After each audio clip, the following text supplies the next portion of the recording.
Ассалаумағалейкум қазақ елі. Осы видеода YouTube каналды қалай оңай бастауға болатынын біз анықтаймыз. Кеттік.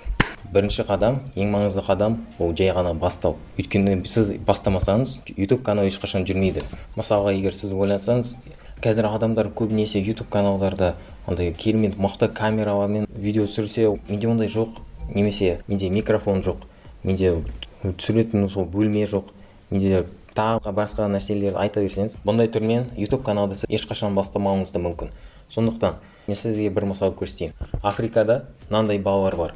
Олар өздерінің тұратын ауылдарында, өздеріңіз қараңыз, міне видеода көріп тұрсыз, сынық телефондармен, бір жасыл покрывал простынялармен алып фильмдерін түсіріп отыр. Сосын бір ескі қартайған ноутбукты алып, солардың бәрін әдемілеп, монтаждап, жасап, сондай бір сынық қартайған, шаршаған техникадан мынандай нәрселер жасап отыр.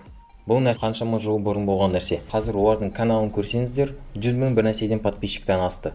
Асланбек Жұмағали деген адамды білетін шығарсыз. Өзінің Instagram парақшасында YouTube курстарын үйрететін қаншама мыңнан астам шәкірттерді YouTubeқа үйреткен адам.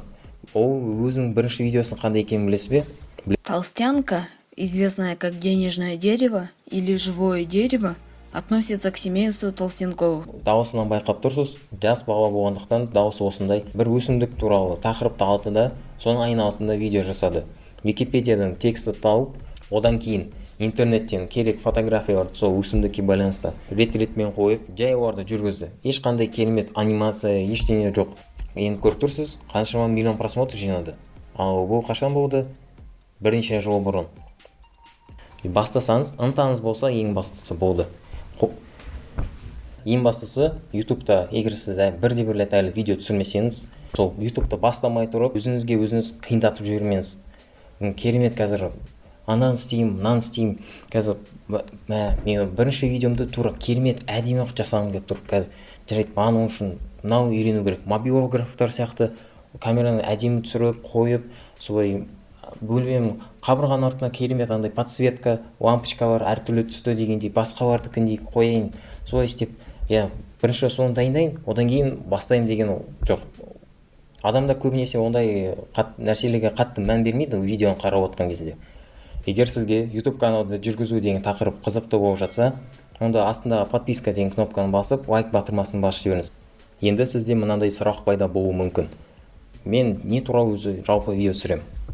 Өз еркіңізде қандай тақырыпқа түсіретінізді, қандай нәрсемен қызығасыз? Мысалы, география, әлем шары бойынша география, халықтар, мемлекеттер, адам саны, әрбір мемлекеттің мәдениеті, олардың тарихы, сондай нәрселер сізге қызықты болса, сіз оны өзіңізге ыңғайлы тілде, қазақша тілде тіпті жеткізе аласыз. Егер сіз мысалы бір маман болсаңыз, инженердің, химияның, тағы басқа қызықты және пайдалы тілмен жеткізе аласыз. Мысалы, мынау қазақ мұғалімі сияқты химия сабағын өзінің TikTok'ында анимені, Наруто туралы қолданып, химияға байланысты терминдарды, тақырыптарды түсіндірді.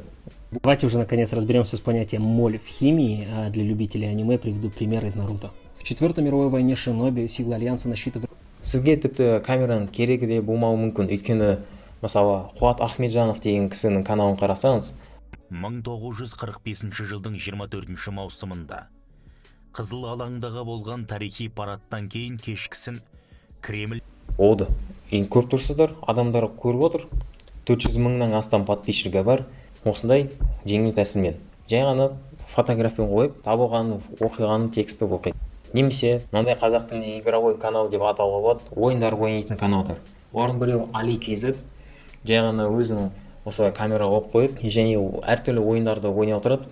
Соның бәрін талқылаған кезде, сөйлеген кезде ойынға байланысты қазақша тілде сөйлейді. Ассалаумағалейкум достар, сіздермен бірге Али KZ. Бүгін біздер қараңғы орманда. Тек қана қазақша 2 миллионнан астам подписчигі бар, көріп тұрсыздар. Екінші қадам. Адамдарды көбінесе не тоқтатады? Бәрі бүкіл жағдай бар болса да. Ол қорқыныш. Мынандай ойлар болуы мүмкін. YouTube каналды бастасам, туыстарым не ойлап қалады? Жұмыстағы бар егер YouTube канал бар екенін біліп қойсашы. Мен камераға негізі сөйлегенде ұялам, мен даусым әдемі деп ойламаймын деп, солай неше түрлі ойлар басыңызға келсе, бұл адамдардың көбісін тоқтатады негізі. Және бұда тұрған ештеңе жоқ. Өйткені адамдардың көбісі камераға сөйлеген кезде ұялып қалады. Тіліміз күрмелене бастайды, сөзбен шатасамыз, оймен шатасамыз, жан-жаққа қарай бастаймыз. Менде де сондай болған. Бірақ мен ютубта өте қатты бастағым келді да, егер мен осылай созып жүре берсем, өзімнің қорқынышымнан, онда бұл ешқашан басталмайды деп түсіндім де, осылай істедім. Қол астындағы телефонды алып, күнде 5 минут қосып қойып, өзіме сол фронтальный камераға қарап, әртүрлі тақырыптарға байланысты жай сөйлей беретінмін. Солай күнде дамый бересіз, тоқтамай. Болды. Уақыт өтеді, бірақ сізде өзгеріс пайда болады. Ал былай егер бір нәрсені күте берсеңіз, керемет мүмкіндік дегендей, ондай өмірде өтіп кету мүмкін. 3-ші қадам. ютубқа видеоны түсіремін деймін. Қандай тақырып таңдауға болады? Біріншіден, өзіңіз мамандығыңыз қандай? Соған қарауға болады. Немесе басқа нәрсе сізді қызықтыратын болса, онда жай ғана сол нәрсені таңдайсыз да сол туралы видео түсіресіз. ютубта ешқандай шектеу жоқ. Адамдар өте алуан түрлі. ютубта қаншама тақырыптарға каналдар бар. Ондай тақырыптар тіпті бар ма, жоқ па екенін таңғалуға болады. Сізге мысалдар көрсетіп жіберейін. Міне, Қуат Ахметжанов.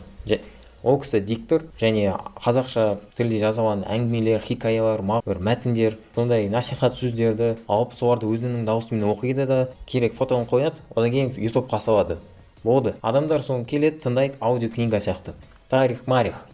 Бұл каналда да камераға өзінің бетін түсірмейді, тарих туралы талқылайды, неше түрлі анимация видеоларды көрсетеді. Егер сізде сол анимация видео жасауға дағдыңыз бар болса, осындай бағытты таңдауға болады. Архитектор KZ.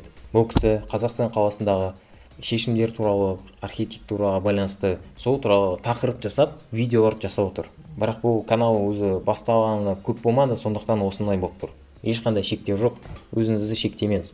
Видео түсірген кезде сізде басыңызда мынандай ой сана болса, мен адамдарға видео арқылы ең барынша құндылықты қалай жеткізе аламын?